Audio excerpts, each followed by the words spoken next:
नमस्कार दोस्तों, स्वागत है आपका स्टडी फॉर सिविल सर्विसेज में। यदि स्टडी फॉर सिविल सर्विसेज के छात्र हैं तो ये वाला टेलीग्राम जरूर ज्वाइन करके रखिए।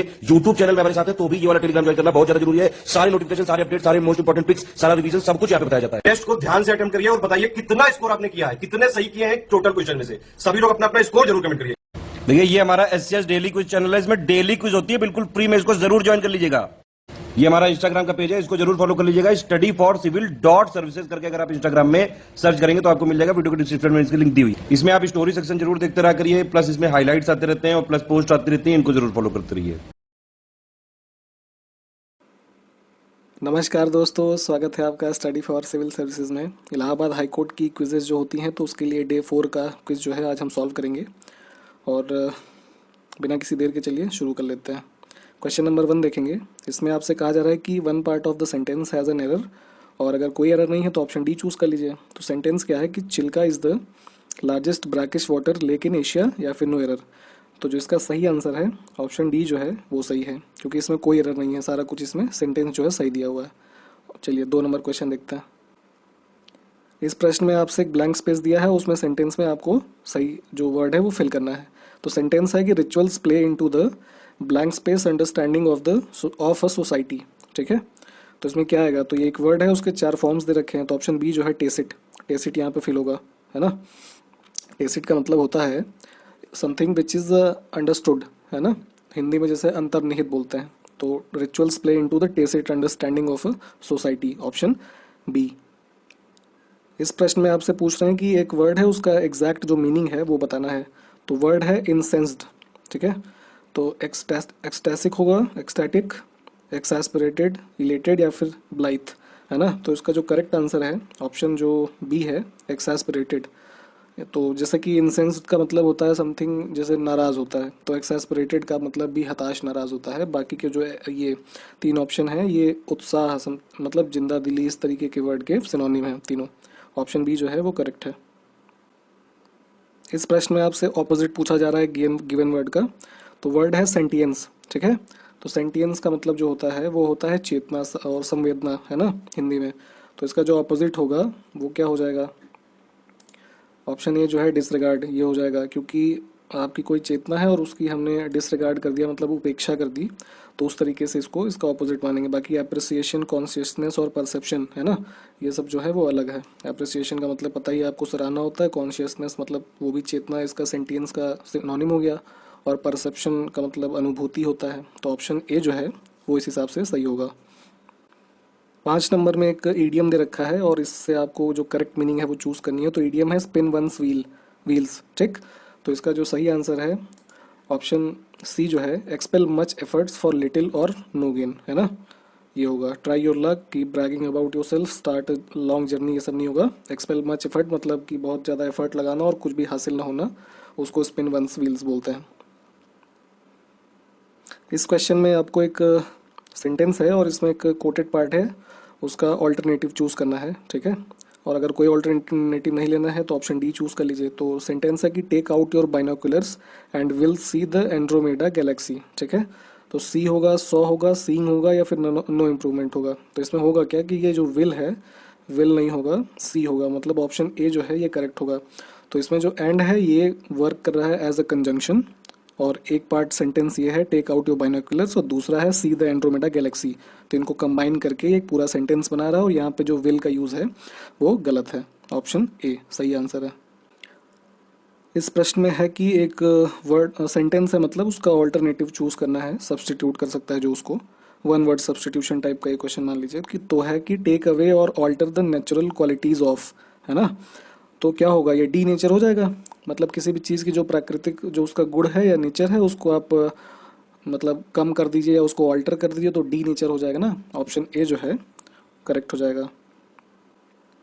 इस प्रश्न में आपको करेक्टली वर्ड जो स्पेल्ट वर्ड है वो चूज़ करना है। तो एक ही वर्ड है, वो 4 अलग तरीके से लिखा है, इसमें से एक सही है सिर्फ। तो जो सही वाला ऑप्शन है, ऑप्शन बी जो है वो सही है, बरीविंग, है ना। तो इसका मतलब होता है हिंदी में तो ऐसे बोल देते हैं कि वंचित करना किसी चीज़ से, बट इंग्लिश में इसको जैसे एग्जैक्टली समझेंगे तो होता है कि to be deprived of loved ones specially through when someone dies, है ना। तो ऑप्शन बी जो है बरीविंग, ये करेक्ट स्पेल्ड वर्ड है, BEREVING।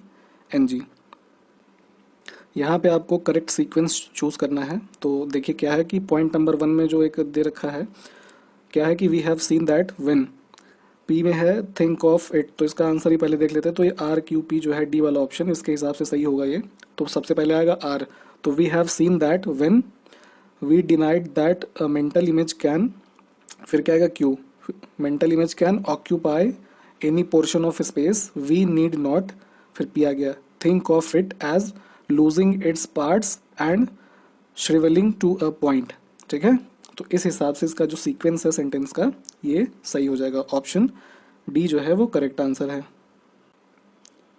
यहाँ पे आपको इनडायरेक्ट स्पीच में चेंज करना है इस सेंटेंस को। सेंटेंस क्या है इनडायरेक्ट स्पीच, डायरेक्ट स्पीच में कि she asked Ravi what is worrying you. ठीक, तो ये सिंपल सा है, सिंपल इसको पास्ट में करेंगे तो हो जाएगा she asked Ravi what was worrying him. Option D जो है ये करेक्ट हो जाएगा। फिर यहाँ पे पैसिव वॉइस बनाना है आपको। तो सेंटेंस क्या है कि the home owners remodelled the house to help it sell. ठीक, तो जो इसका सही आंसर ऑप्शन ए जो है, इसमें क्या है कि हो जाएगा the house was remodelled by the home owners to help it sell. ठीक है, इस हिसाब से सेंटेंस सही हो जाएगा। Option A is the correct answer. यहाँ पे प्रीपोजिशन आपको फिल करना है, तो इसमें है कि कॉन्ट्ररी टू, ऑफ, फॉर या इन, तो कॉन्ट्ररी टू होता है। ठीक है, ऑप्शन ए जो है ये करेक्ट आंसर है। और इसको हिंदी में जो यूज़ करते हैं तो बोल देते हैं कि मतलब वहाँ पे यूज़ होता है जहाँ पे कॉन्ट्ररी टू का अर्थ आता है मतलब किसी चीज़ के विपरीत, है ना। ऑप्शन ए जो है करेक्ट है। फिर एक है ये एक एप्रोप्रिएट मीनिंग चूज़ करना है आपको गिवन सेंटेंस का, मतलब वन वर्ड सब्स्टिट्यूशन ही कह लीजिए। तो अ शॉर्ट स्टेटमेंट और जनरल ट्रुथ, है ना, तो इसको क्या बोलेंगे, तो इसको बोलते हैं मैक्सिम। मैक्सिम का मतलब होता है कहावत, जो मतलब बहुत काफ़ी टाइम से कहावत चली आ रही है, तो वो उसको एज अ जनरल ट्रूथ ही मान लिया जाता है सोसाइटी में। तो ऑप्शन बी जो है, सॉरी डी जो है करेक्ट आंसर है। इसमें पूछा जा रहा है कि चीप एंड गॉडी का मतलब क्या होता है। ठीक है, सिंपल सा लिखा हुआ है, तो टेम्परेट, टॉडरी, टिमिड या फिर सल्ट्री, है ना। तो चीप एंड गॉडी का मतलब पहले समझिए क्या होता है, वो होता है सस्ता और भड़कीला, है ना। तो इसका जो इससे मिलता जुलता वन वर्ड सब्स्टिट्यूशन कह लीजिए तो टॉडरी होता है। ऑप्शन बी जो है इसका मतलब भी सेम वही है कि मतलब सस्ता सा हो लेकिन क्या नाम है बहुत ही चमकीला भड़कीला, जैसे कुछ सामान देखते नहीं आप मार्केट में कि होता तो सस्ता है लेकिन लगता बड़ा बढ़िया है। तो इस हिसाब से ऑप्शन जो बी है इसके लिए सही हो जाएगा। बाकी टेम्परेट का मतलब शीतोष्ण होता है, वो होगा नहीं। टिमिड का मतलब डरपोक और सल्ट्री का मतलब उमसदार, है ना। इसलिए ऑप्शन बी जो है करेक्ट है वो। फिर यहाँ पे एक इडियम है ब्लू ब्लड, इसका मतलब क्या होता है, a disgusting person, to be defeated, aquatic thing या फिर रॉयल और एरिस्टोक्रेटिक डिसेंट। तो इसका जो सही आंसर है ऑप्शन डी जो है वही होगा।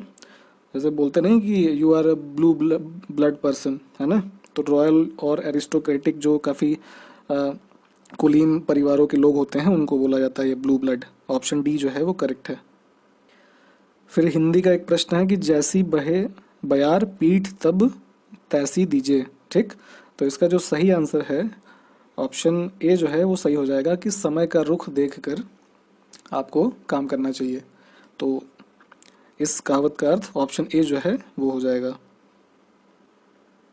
फिर यहाँ पर एक मतलब वाक्य है, इसमें क्या गलत है, कौन सा भाग, वो चूज करिए, नहीं तो फिर कोई त्रुटि नहीं, ऑप्शन डी चूज कर लीजिए। तो भिखारी की दशा से मुझे दया आ गई, या फिर कोई त्रुटि नहीं है। तो इसका जो सही आंसर है ऑप्शन बी जो है ये गलत है। दशा, है ना, पर मुझे दया आ गई, ऑप्शन बी जो है वो करेक्ट हो जाएगा। चलिए अगला देखते हैं। इसमें एक सेंटेंस है कि राम घर गया और उसने माँ को देखा। तो इनका संयुक्त वाक्य क्या बनेगा इन दोनों सेंटेंसेस का, है ना। एक पार्ट ये है, दूसरा ये वाला है। तो इसका जो संयुक्त वाक्य बनेगा ऑप्शन बी वाला जो है, राम घर गया और उसने माँ को देखा, है ना। राम घर गया अतः उसने माँ को देखा, ये नहीं होगा, इनमें से कोई नहीं तो होगा नहीं। राम ने घर जाकर माँ को देखा, तो ये वाले दोनों संयुक्त नहीं बन रहे हैं। जो बी है वो सिर्फ संयुक्त बन रहा है कि राम घर गया और उसने माँ को देखा। Option B is the correct answer. अगला देखते हैं।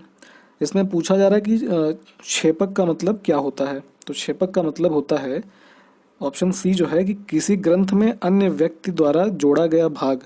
मान लीजिए कोई ग्रंथ किसी लेखक ने लिखा और उसके बाद उन्होंने उसको वहीं पे छोड़ दिया, या सब मान लीजिए कि उनकी मृत्यु हो गई, तो उसके बाद उसमें किसी ने कुछ चीज़ें ऐड ऑन करी, है ना, या कुछ नया लिखा, कुछ अपडेट किया, तो उस जितने भाग को उन्होंने दूसरे वाले इंसान ने लिखा उसको बोलते हैं शेपक, ऑप्शन सी। फिर है कि अतनु का पर्यायवाची क्या है शब्द, है ना, तो ईश्वर, कृष्ण, वसंत नहीं होते, कामदेव जो है ये है अतनु का पर्यायवाची, option C is the correct answer. इस प्रश्न में है कि which among the following is not an input device, ठीक है, प्लॉटर, MICR, OMR या फिर बारकोड रीडर। तो बारकोड रीडर भी जो है वो इनपुट डिवाइस है, OMR भी है इनपुट डिवाइस, MICR जो बैंक्स में यूज होता है चेक में, है ना, वो भी इनपुट डिवाइस ही है। प्लॉटर नहीं है। प्लॉटर क्या होता है कि this is also a form of printer. तो काफ़ी बड़े बड़े जो ग्राफिक्स वगैरह वेक्टर ग्राफिक्स होते हैं वो प्लॉटर के थ्रू प्रिंट किए जाते हैं ना, काफ़ी बड़ा टाइप का एक प्रिंटर होता है ये। तो ऑप्शन ए जो है ये इनपुट डिवाइस नहीं, आउटपुट डिवाइस है। इस प्रश्न में है कि the blank space uses an addressing scheme known as URL to indicate the location of files on the web, है ना। तो ये क्या होता है, तो ये होता है वर्ल्ड वाइड वेब, तो है ना, इंटरनेट का ही दूसरा नाम एक तरीके से कह लीजिए इसको। तो इसमें क्या है कि जैसे आप कोई ब्राउज़र खोलते हैं और उसके URL बॉक्स में कुछ, जैसे मान लीजिए आपने किसी इंस्टीट्यूशन की वेबसाइट डाली, है ना, तो अब वह इसमें इंटरनेट पे वो सारी फाइल्स कहीं ना कहीं किसी डायरेक्टरी में रजिस्टर्ड हैं, तो URL जो है वो इंटरनेट ये वर्ल्ड वाइड वेब का ही यूज़ करके ये बता पाएगा ना कि वो फाइल कहाँ पे है, उसको सिंक्रनाइज करके आपको शो करेगा। तो ऑप्शन बी जो है करेक्ट है वो। चलिए अगला देखते हैं। इसमें है कि the attribute dash specifies in pixels the distance between two adjacent sales. तो ये बात हो रही है MS एक्सेल की, है ना। एक्सेल में जो सेल्स होती हैं ऐसे ऐसे होता है ना, तो इनके बीच में जो सेल स्पेसिंग है, तो ये क्या मतलब, ये हाँ सेल स्पेसिंग जो है ये दो, मतलब मान लीजिए ये जो दो सेल्स हैं इनके बीच की जो डिस्टेंस है या विशेषता है उसकी दूरी को बताता है ये पिक्सल में, है ना। ऑप्शन डी जो है करेक्ट है वो। अगला देखते हैं चलिए। इसमें क्या है कि एक blank space is not a storage device. तो iPod, pen drive, Linux, flash disk. तो आईपॉड जो पहले आता था जिसमें गाने वाने डाल के लोग सुनते थे, वो भी एक स्टोरेज डिवाइस है क्योंकि उसमें गाने स्टोर हो जाते थे ना। पेन ड्राइव आपको पता ही है। लाइनक्स जो है वो ऑपरेटिंग सिस्टम होता है, ये आपका स्टोरेज डिवाइस नहीं है। और फ्लैश ड्राइव जो है ये भी स्टोरेज डिवाइस होती है। तो ऑप्शन सी जो है वो करेक्ट आंसर है इस क्वेश्चन के लिए। इस प्रश्न में है कि the web uses blank space to request and serve web pages and programs. तो ये क्या मतलब वेब जो है वेब पेजों और अनुरोध के लिए और उन्हें पूरा करने के लिए किसका प्रयोग, मतलब किसका प्रयोग होता है उसमें। तो ये होता है hyper text markup language. Option B जो है ये करेक्ट है। अब ये होता क्या है कि एक मतलब लैंग्वेज होती है, तो नेट में जो इन्फॉर्मेशन है वेब पे, है ना, तो उसको वेब ब्राउज़र के थ्रू, है ना, जो यूज़र है उसको शो करने के लिए ये उसके बीच में एक HTML जो है आपका हाइपर टेक्स्ट मार्कअप लैंग्वेज ये यूज़ होता है। अब जैसे मॉडर्न टाइम्स में HTML is now assisted by Java, है ना, और भी काफ़ी एडवांस चीज़ें आ गई हैं। तो HTML का यूज़ जो है वो वेब पेजेस और प्रोग्राम्स को मतलब कि शो करने के लिए वेब पे दिखाया जाता है, यूज़ किया जाता है। ऑप्शन बी जो है करेक्ट है। चलिए GS का सेक्शन की शुरुआत करते हैं यहाँ से। इसमें है कि which of the following is not a compulsory provision as per the part 9 of the constitution. तो पहले आपको पार्ट 9 पता होना चाहिए कि इसमें पंचायती राज जो है उससे संबंधित प्रावधान दिए गए हैं, ठीक। आर्टिकल 243 से लेके 243O तक, ठीक। तो इसमें पहला स्टेटमेंट देखिए कि organisation of Gram Sabha in a village और ग्रुप ऑफ विलेजेस, तो ये कंपलसरी प्रोविजन है। फिर है indirect elections to the post of chairperson of panchayat at the intermediate and district levels, तो ये भी ठीक है, ये भी प्रोविजन है। 25 years to be the minimum age for contesting elections to panchayat, तो ये जो है ये मैंडेटरी प्रोविजन नहीं है, कंपलसरी प्रोविजन।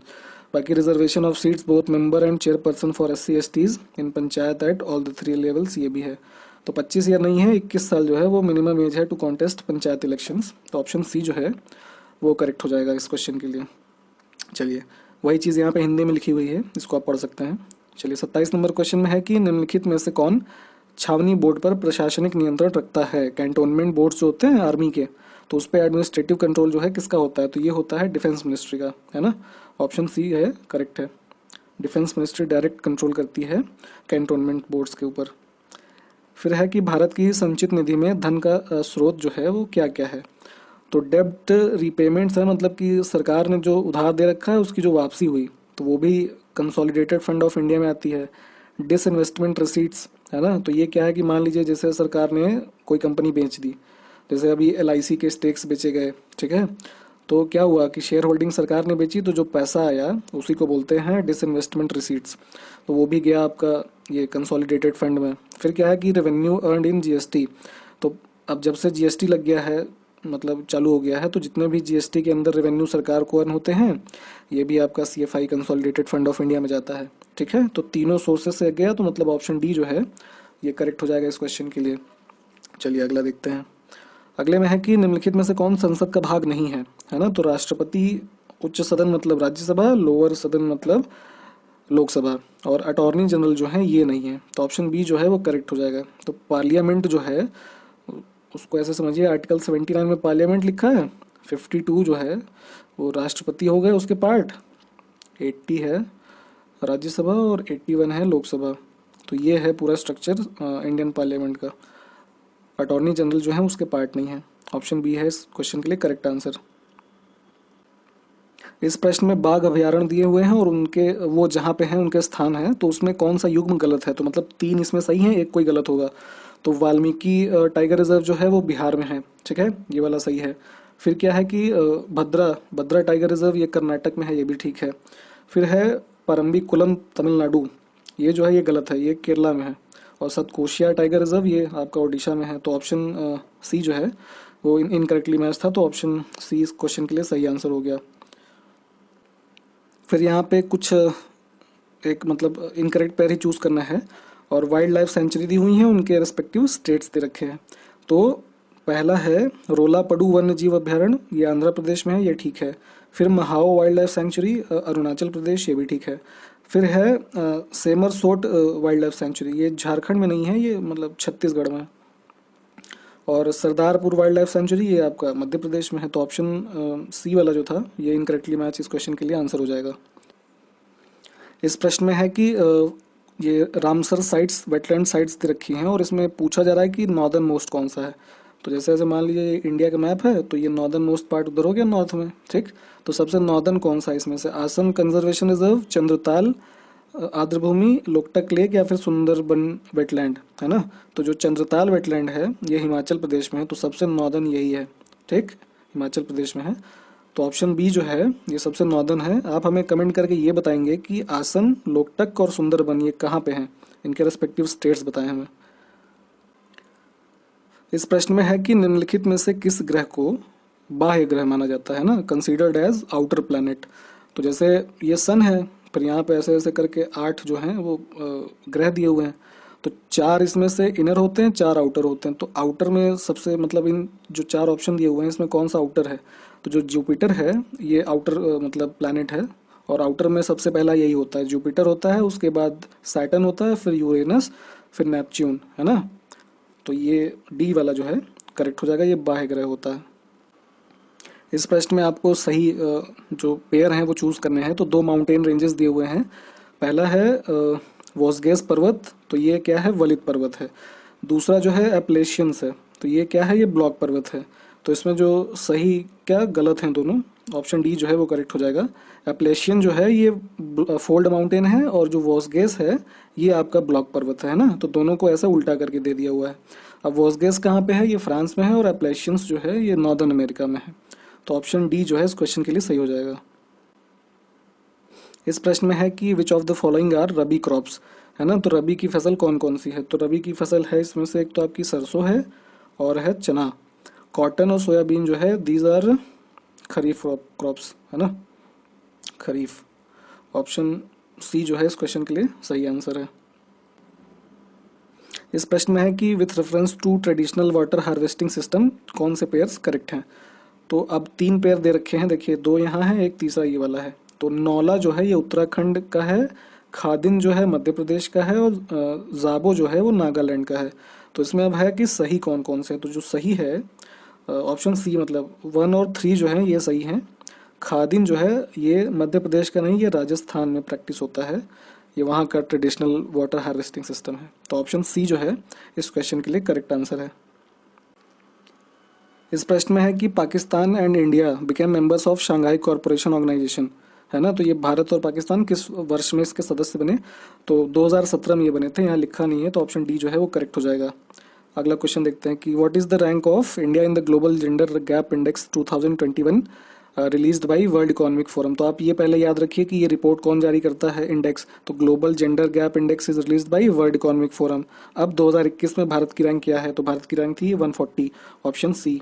अगला देखिए, इसमें क्या है कि कौन सा जो कॉन्टिनेंट है उसको बर्ड्स का कॉन्टिनेंट बोला जाता है ना, कॉन्टिनेंट ऑफ बर्ड्स। तो ये बोला जाता है आपका साउदर्न अमेरिका को, ऑप्शन सी। फिर है कि कोरी क्रीक कहाँ स्थित है ना। तो क्रीक सबसे पहले आपको पता होना चाहिए कि क्रीक जो होता है ऐसे नैरो एक पीस ऑफ लैंड है जहाँ पे मतलब कि जो सी है उधर का या ओशन है ऐसे थोड़ा बहता है उसमें से। तो जो कोरी क्रीक है this is situated in run of Kutch, है ना। जैसे सिमिलर नाम दे रखे हैं तो कंफ्यूज ना हो, रन ऑफ कच्छ में कोरी क्रीक है इंडिया में, गुजरात स्टेट में। तो ऑप्शन सी जो है करेक्ट है। फिर है कि उत्तर प्रदेश के राज्य चिन्हों मतलब कि जो स्टेट के सिंबल्स हैं उसमें से कौन सा एक गलत है। तो यूपी का स्टेट स्पोर्ट्स जो है हॉकी है, स्टेट ट्री अशोक का पेड़ है, स्टेट एनिमल बारहसिंगा है, और स्टेट डांस जो दे रखा है वो भरतनाट्यम नहीं बल्कि हमारे यूपी का क्या है, कथक। ठीक है, लखनऊ में होता है, मतलब वैसे तो वहाँ पे ज़्यादा होता है बट स्टेट का भी ये डांस है। तो ऑप्शन डी जो है इनकरेक्टली मैच था। फिर है कि पंडित विश्व मोहन भट्ट किस वाद्य यंत्र से संबंधित हैं। तो ये जो संबंधित हैं ये मोहन वीणा से ही संबंधित हैं। ऑप्शन बी जो है करेक्ट है, ये मोहन वीणा के ही बहुत प्रसिद्ध वादक हैं, तो इसलिए ऑप्शन बी जो है करेक्ट है। अगला है कि न्यू एजुकेशन पॉलिसी जो आई थी 2020 में, तो ये कब लॉन्च की गई थी, डेट आपसे पूछे हैं। तो ऐसे क्वेश्चंस कई बार पूछे जाते हैं आपसे फैक्चुअल बेस्ड। तो this was the launched on 29 जुलाई 2020, है ना। और इससे पहले जो आपकी इसकी मतलब एजुकेशन पॉलिसी आई थी वो 1986 में आई थी, ये भी याद करिएगा। चलिए अगला देखिए, इसमें क्या है कि कौन सा सही सुमेलित नहीं है। इस प्रश्न में है कि which of the following is not correctly matched. ठीक है, तो ये इंडस वैली सिविलाइजेशन की साइट्स हैं। तो हड़प्पा जो है वो मतलब एक्सकेवेटेड बाई दयाराम सानी, ये ठीक है। लोथल जो है एस आर राव, ये भी ठीक है। सुरकोटेडा जो है वो जेपी जोशी के द्वारा है, ये भी ठीक है। धौलावीरा जो है वो वीके थापड़ नहीं, ये भी जेपी जोशी जी के द्वारा ही है। और 1968 में ये मतलब इसको डिस्कवर किया गया था इनके द्वारा। और अभी हाल ही में यूनेस्को ने इसको जो है इंडिया की 40th मतलब यूनेस्को ने इसको 40th जो है वर्ल्ड हेरिटेज साइट का अपने लिस्ट में मतलब शामिल किया है इसको। और ये इंडिया में आपको पता ही होगा कि गुजरात जो स्टेट है वहाँ पे लोकेटेड है। तो ऑप्शन डी जो है ये करेक्टली इनकरेक्टली मैच था। इस प्रश्न में है कि पुराणों का अध्ययन करने वाला पहला मुसलमान पहला मुस्लिम कौन था। तो अबुल फजल, अब्दुल कादिर बदायूनी, दारा शिको, या फिर इनमें से कोई नहीं। तो इस क्वेश्चन के हिसाब से इनमें से कोई नहीं है। अल बरूनी जो था, है ना, वो सबसे पहला मुस्लिम था जिसने पुराणों का अध्ययन किया था। तो ऑप्शन डी जो है करेक्ट हो जाएगा। फिर है कि अटाला मस्जिद इज सिचुएटेड इन। तो अटाला मस्जिद कहाँ है, तो ये है आपका जौनपुर में। ऑप्शन बी जो है करेक्ट है। इस प्रश्न में मैथ का क्वेश्चन है ये कि vendor buys 12 bananas for ₹60 and sells 5 bananas for ₹32। तो उसका जो प्रॉफिट गेन परसेंट हुआ परसेंटेज में कितना है। तो इसको सॉल्व कर लेते हैं। देखिए 60 रुपये में उसने खरीदे 12 केले, है ना। तो एक केले का प्राइस कितना हो गया, 5 रुपये। ठीक, फिर उसने बेचा 32 रुपये में 5 केला, तो एक केले का प्राइस हो गया 6.4 रुपीज़, है ना। तो अब 6.4 में से 5 को हमने घटाया तो 1.4 आ गया।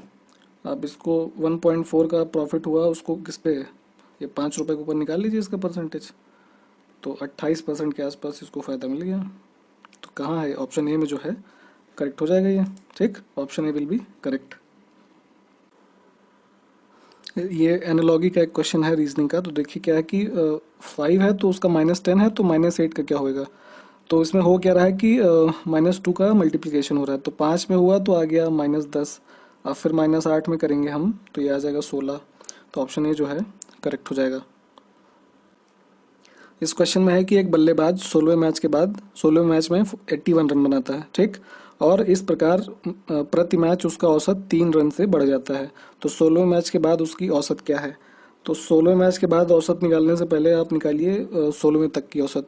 तो इसमें क्या करेंगे, देखिए यहाँ पे ऐसे एक क्वेश्चन बना लेंगे 81, ठीक है, और -16 × 3 इक्वल्स टू 81 - 48, ये आ गया 33। तो 16वें मैच तक का एवरेज जो है ये है। और क्या होता है कि जब वो 16वें मैच में सॉरी 15वें मैच तक का दिया था, 16वें मैच में उसने बना लिया 81 रन, तो 3 रन से बढ़ गया, तो इसमें 3 जोड़ दीजिए, तो क्या आ गया 36 आ गया। ऑप्शन बी जो डी जो है ये करेक्ट हो जाएगा, सबसे नीचे ये वाला।